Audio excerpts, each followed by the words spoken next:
history. We are talking about Sachin Tendulkar. Today I am going to speak on his early history and what is his today's career.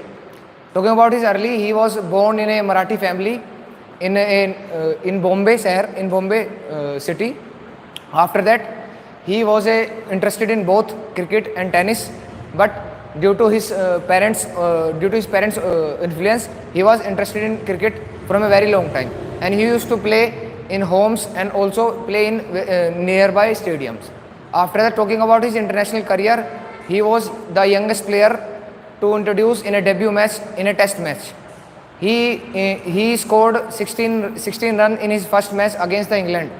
Basically, his starting was not that good because in all the 4 matches he does not able to score around 40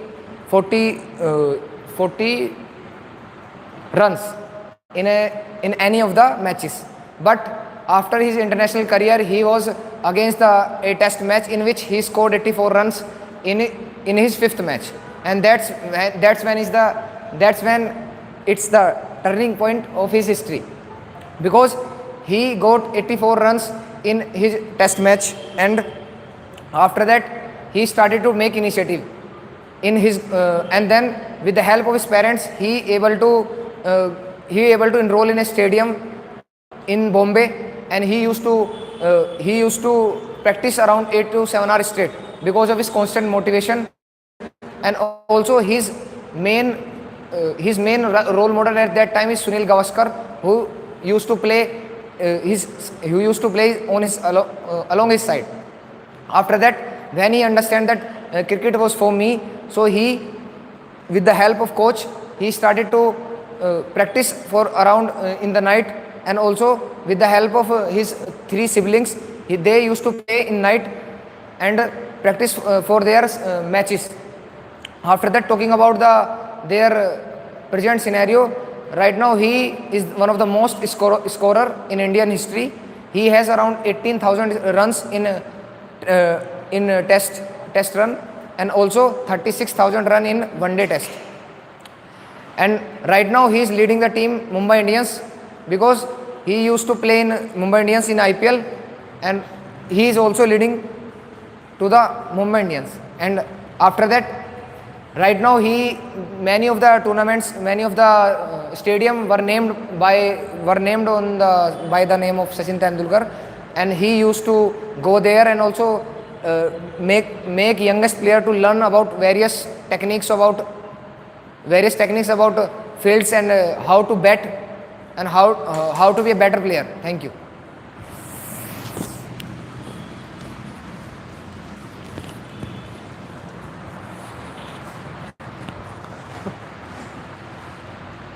People who have an aim in their life, they will get successful in their life. So good morning, good evening all of you. So today's my topic is my aim in my life. So everyone has their own aim. So I also have my aim that I want to join army as an officer level. So I made this aim when I was a 13-year-old, because my father is in Assam Rifle, and whenever he came to the home in leave, he used to tell me the operational stories. He used to tell me how the army will conduct and how all the things will happen, and that makes me fascinated. And that makes me curious that this is the work and this is the life, and how he is so disciplined that it makes me inculcate myself that. And I tell me that, sir, Papa, how should I join army? So he used to tell me that you have to be physically strong. So in early life also I started running, and I started playing football, and I started developing that qualities. And later on, when I met my brother-in-law, so he's in special forces, and he used to tell me about their jumps and their mountaineering experience. That makes me more curious about it. So it makes me fascinated about this work and this profession, this professional things, that this is what a person should be, this is what a person would go, and this is what life is. And for that I started work, and I go to the bharti, but I go to the Rally bharti in my district, but couldn't able to join because I run out for my height. But that doesn't demotivate me, because my younger brother told me that there is there is a one more thing. If you can't disappoint like this, because you work really hard for it. So I started preparing for this serious entry and FCAT entry, and able to achieve it. And in future I will definitely sure that I will able to achieve it as soon as possible, and become a good soldier like my father, and like all of the other who work for a nations. And this is and you and to be you have to be the in this profession you have to be the not only the mentally strong, but the financial not only the mentally, but you have to be the physically. So I started so I inculcate all those things and improve myself as soon as possible, and I will definitely achieve my goals by all my hard work. Thank you, sir.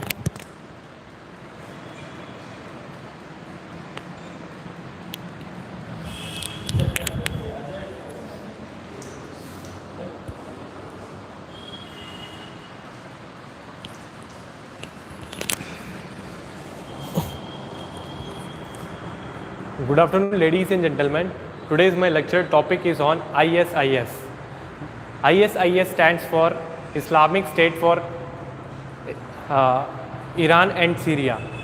Its acronym also means the yes. Let me tell you one of the meaning of jihad. Jihad, which means fighting themselves, their own problem, their internal problem, but it has been misinterpreted by many of the Islamic terror groups, where where they start taking up the weapons and start fighting against the non-Islamic community. The founder of ISIS is Abu Bakr in the year 1999. In the year 2014, it came into prominent. It has led to many attacks in Syria as well as in the other countries. The main terror tactics of ISIS is beheading, having their own caliphate for the spread of Islamic, and also calling for the helping brothers from the Syria, Iran and the other countries. The ISIS has led to many terror attacks, which led to the loss of more than 30,000 lives. It has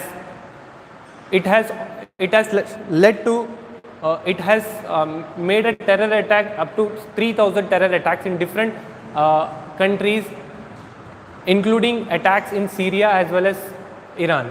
But because of the intervention of USA after the attack of after the attack of 9/11, the USA started rigorously fighting the terror group, and later the territory of the ISIS has been concised. Now the strategic analyzers are stating that even though the territory of the ISIS is concised, but they have started a new tactics of virtual terror tactics, where they start their operation. They are doing their operation in the internet world and calling for the support of their brothers from other parts of the world. Thank you.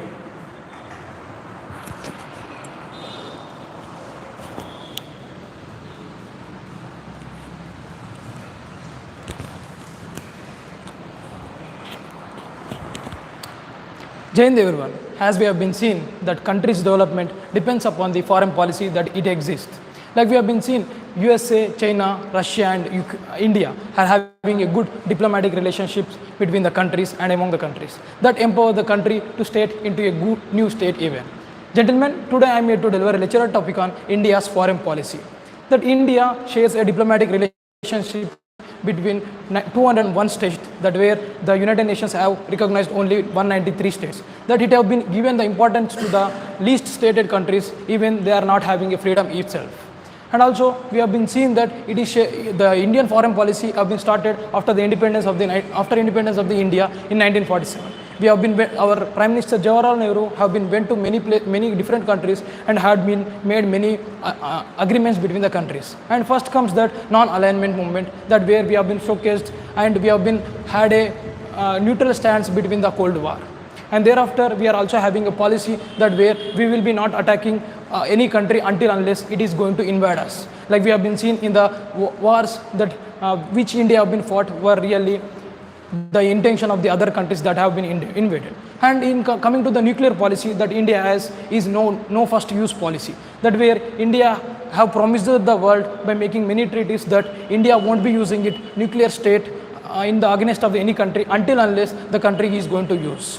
And also where if we come for the significance of having the good nuclear policy to the Indian nation, that we will be flourishing in the trade, that where we will be having a good trade with the countries and having a good commerce, that where it can develop the local developments and domestic businesses in India. And we have been seeing the main backbone of any country is foreign direct investment, that if we are having a good relationship between the countries, ultimately it will be having a good foreign direct investment, that where the stock market and also local domestic markets will be going out. And where we also seen the importance of the Indian foreign policy in the recent scenario, that where it is empowering as the soft power in the many countries. And also we ourselves have been called as Vishwamitra, that where we used to call as Vishwaguru. We need to bring that game back to ourselves.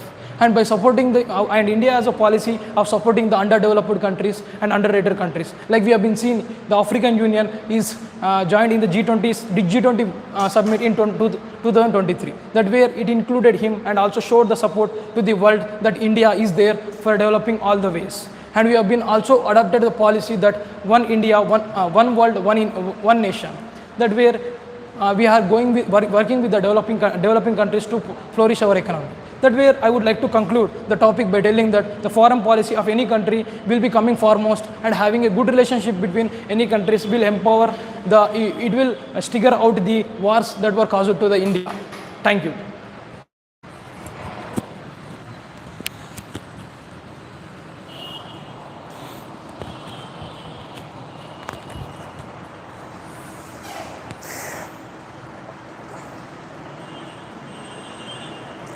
Dreams are not those who will let you sleep, who you watch. Dreams are not those who you see while awaking. Dreams are those who will not let you sleep. Very rare to that, gentlemen. Today I am going to deliver a lecturette on the topic my role model. This quote which I have spoken is given by our Honorable erstwhile President Dr. APJ Abdul Kalam. So why he is our role model? Because I have read his books, that is The Wings of Fire and Ignited Minds, where he motivated us to struggle and to fight against all the atrocities that are gonna come in our life. He belonged to a very poor family and still he fight. He has sold newspapers, he has did many jobs and worked for his career. Gentlemen, he worked very hard to get admission in to pursue graduation of his own choice, that is IT in aviation. Later, he also applied for to become a pilot, but he was not able to make into the merit, but still he worked harder to get inside the avionics. Gentlemen, he is considered as the missile man of India because of his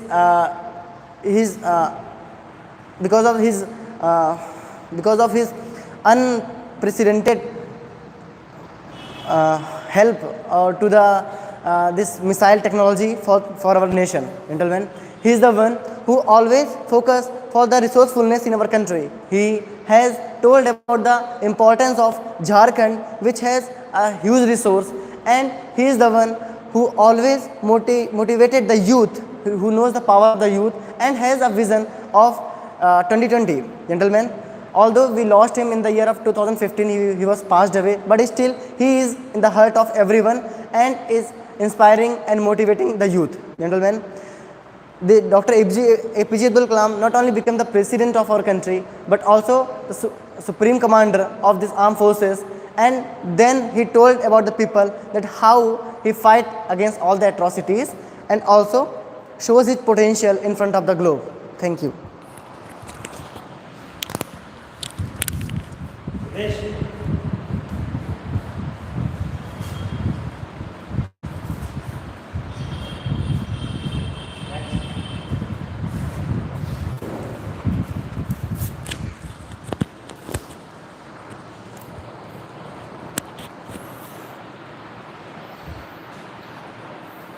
Good evening, gentlemen. As we all know, India, one of the largest democracy in the world, and many other nations who want to have a democratic institution are being inspired by the Indian Constitution. Today, I'll be presenting my views on the topic elections in India. Election in India held after every 5 years for the Lok Sabha and the state legislative assembly seats. And the elections give opportunity to the citizen above 18 years old to elect their representative. If we talk about the elections which are held at which levels, elections are held for the presidential election, state assembly election, Lok Sabha election and the municipal body election. There are two types like the Rajya Sabha election and the state legislative council where the representatives are being nominated by the representatives who are being elected by the citizens of India. Talking about the election procedure, like the election commission body is an independent body which is responsible to elect the citizens, elect the candidate who is fit right for the elections, and it gives opportunity every Indian citizen to either being a candidate and being elected as a representative in the government. Talking about the recent news on the election, like the need of one nation, one election. Like the need of one nation, one election where elections are being conducted every 5 years at the central level followed by the state assembly election which give a government to coordinate properly, and also it will allows the integrity, like at the same time they could follow on the same projects and works. Talking about the recent news of the women reservation bill in the elections which gives 1/3 reservation to the women, Indian women to being elected and get a seats in the legislative assembly. Why there is a need of, talking about the need of elections, like need of election, it gives an opportunity every individual to being elected and like to raise their issue at the center level to get that issue done.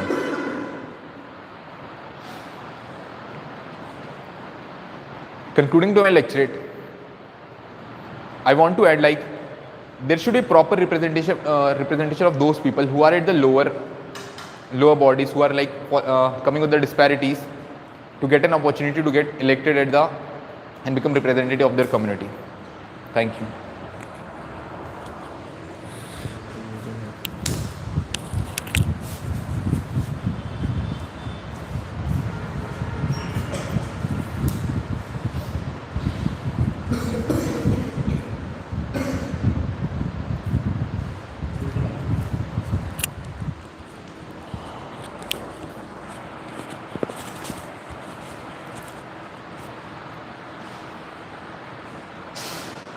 Jai Hind everyone. My lecturate topic is role of media in democracy. So as we know that India is the world's largest democratic country with the lengthiest written constitution, and we are known for democracy. So any country runs with the three pillars that has the union, the executive and the judiciary. And the fourth pillar is called the democracy, that is the role of media. The World Press Freedom Index states that India ranks 161 out of 180 countries in the world, whereas the countries such as USA ranks 42nd. So we can see the huge difference between the rankings, which shows the significance of press freedom in our country. Countries like Norway, Sweden, and Denmark ranks the first top 3 countries in the World Press Freedom Index. Now, talking about why media is important. So, the point number 1 is to make the transparency between the one who is leading the country and the one who is electing, because elections are made for the proper running of the government. We as a citizen elect our leaders. But after election, what do leaders do? How they make the policies, how it is running, how the things are going on?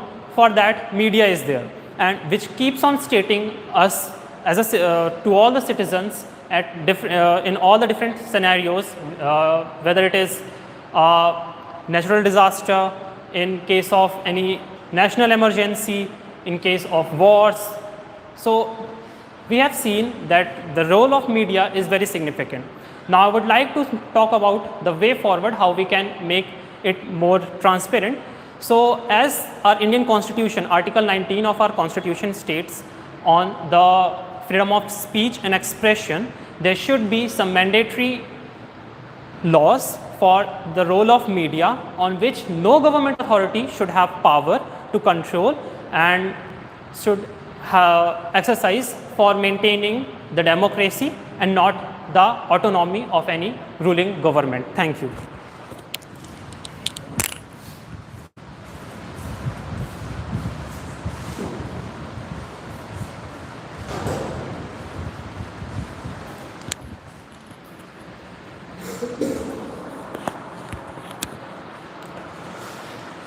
Hello friends, we are living in a not in a fear, we are living in a faith.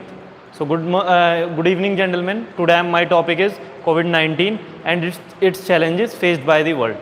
As we all know that COVID-19 was a pandemic which was started in the early 2021, and we faced huge losses and huge consequences also.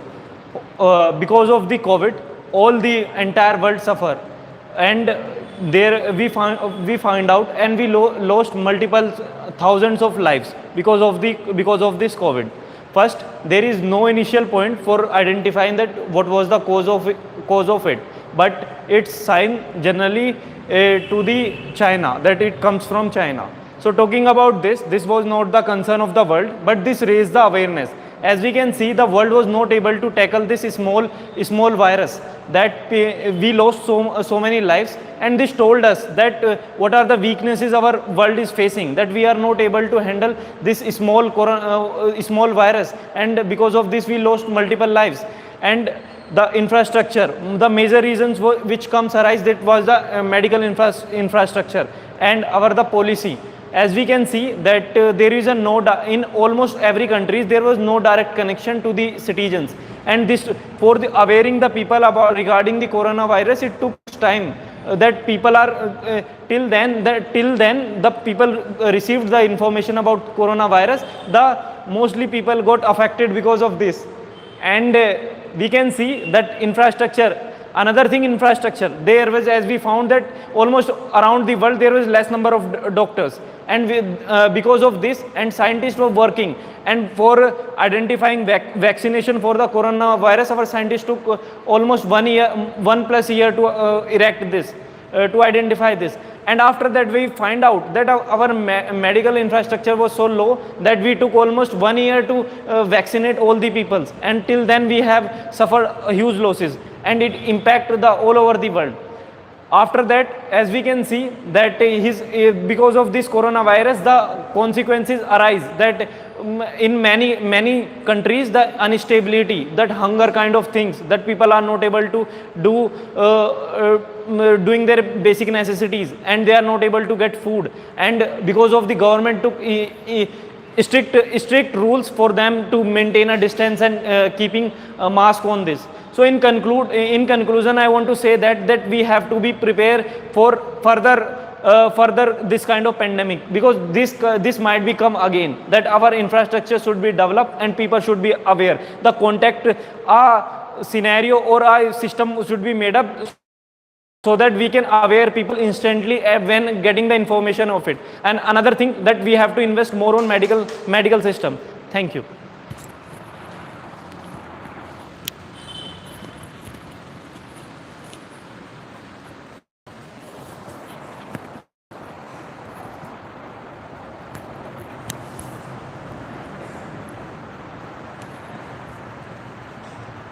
Recently, our Prime Minister says that India will become the economic superpower of the world and lead the world from the front. Friends, my lecture topic is India's economy and superpower. Friends, talking about the India's economy, I divide my topic in 4 parts. First, what is India's economic current statistics? Second, what are the strength of India's economy? And third, what are challenges? Fourth, way forward and conclusion. Friends, talking about the India's economy, as we know that India's economy and any economy divided in 3 parts. First is primary sector, second secondary sector, and third is tertiary sector. First sector of India is primary sector, and our most of the population depend upon primary sector, as it is one of concern for India to have to contribute in the ratio of India's GDP. While talking about second sector, that is not up to the mark, and we, as per our Prime Minister, is a way forward to becoming economic superpower. And third is service sector, that is quite progressive and contribute half of the India GDP. And friends, there are some challenges that India's GDP poses right now. Despite having the COVID-19 pandemic, we are doing well. As per the statistics of World Bank, India's growth will be around 6.25 for 2023 and 4. And we achieve a remarkable growth in 2022 and 2023, that is 7.2. And comparing with the world economies like the Japan and China and other G7 countries, India is doing well, and statistics shows that India will continue with that phase. So that increase the FDI in India, and that ultimately resolve the problem that Indian economy facing right now. And the problem include the unemployment, and second is the poverty itself a problem and a obstacle in the progress of a country with 1.4 billion people. Friends, apart from this, the India's economy become one of the superpower in the not only in the South Asia but lead the world, all the world, and resolve the problem like the global food crisis and the shortage of energy, and one of the problem of one of the problem of global warming. Friends, in last, talking about the way forward, as the continuous increment of FDI, and despite having these challenges, India's managed to utilize the demographic dividend of India, and put all the old situation into the as strength, lead the world to the continuous phase of increasing India's economy. That's from my side. Jai Hind.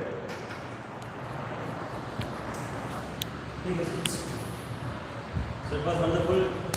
Lecturette by everyone. It was great efforts. Better luck next time, and prepare very hard for your upcoming action.